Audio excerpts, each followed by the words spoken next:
রাধে বন্ধুরা, তোমরা কেমন আছো? আশা করি সবাই ভালো আছে। আজকে একটা গরমের মধ্যে একটা খুব ভালো একটা রেসিপি নিয়ে চলে এসেছি। আমি করবো হচ্ছে মাছের টক। মাছের টকটা করার জন্য নিয়েছি আমশি। দেখো, আমশিটা আমি বাড়িতেই শুকনো করা আমশিটা নিয়েছি। আমশিটা নিয়ে আমি ওর মধ্যে একটু জল ঢেলে দেবো। আর নিয়েছি একটু ভেন্ডি কেটে রেখেছি, আর নিয়েছি একটু কুমড়ো। তোমরা চাইলে এটাকে এই সবজি ছাড়াই করতে পারো, আমি একটু সবজি দিয়ে করব। তোমাদেরকে বলে রাখি, এটা কিন্তু অসাধারণ একটা খেতে টেস্ট হয়। আর গরমের সময় তোমার কিছু না ভালো লাগলে এটা তোমরা অবশ্যই ট্রাই করে দেখতে পারো, খুবই ভালো লাগবে।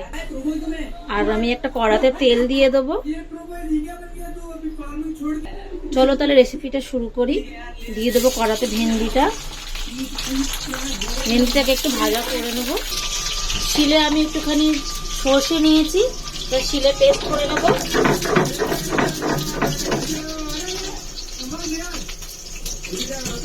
দেখো, সর্ষেটা বাটা হয়ে গেছে। এদিকে আমার ভেন্ডিটাকেও ভাজা হয়ে গেছে। আমি ভেন্ডিটাকে নামিয়ে রাখবো।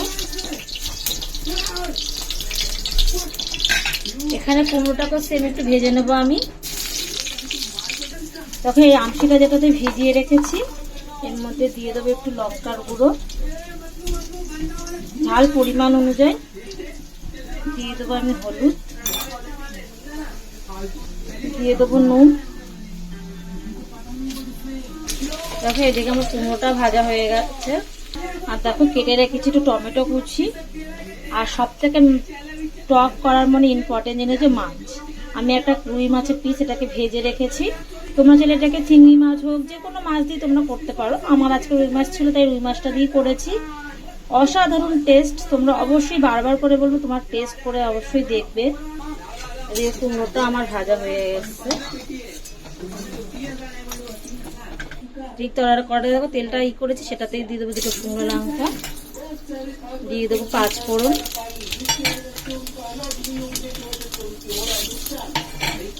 এটা আমার ভাজা হয়ে গেছে। দিয়ে দেবো টমেটো কুচিটা। বেটে রাখা যে সর্ষেটা আমি এটাতে তুলে নিয়েছি, এটাকে এর মধ্যে দিয়ে দেবো আমি। আর এইদিকে দেখো, আমার এটা ভাজা হয়ে গেছে। আমি এখন দিয়ে দেবো এই মশলাটা।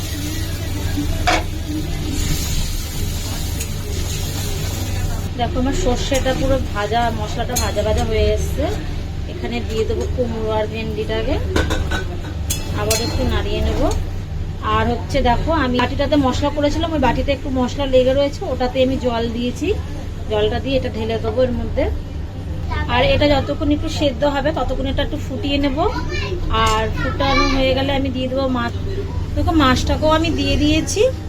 দিয়ে আমি এটাকে 10 থেকে 15 মিনিট আমি ফুটিয়ে নেব। নিয়ে এটাকে সেদ্ধ হলে আমি নামিয়ে রাখবো। গরমের সময় তুমি একটুখানি খাও, যে কোনো ডালের সাথে না হোক, তুমি সিম্পল তুমি কিছু ভাজা দিয়ে মাংস দাও, খাওয়ার পরে তুমি একটুখানি খাও। কিছু না ভালো এটা অবশ্যই তোমাদের ভালো লাগবে খেতে। অবশ্যই ট্রাই করবে। আর কেমন লাগলো অবশ্যই আমাকে জানাবে। আজকের মতন এই রেসিপিটা। দেখো, টকটা নামিয়ে রেখেছি।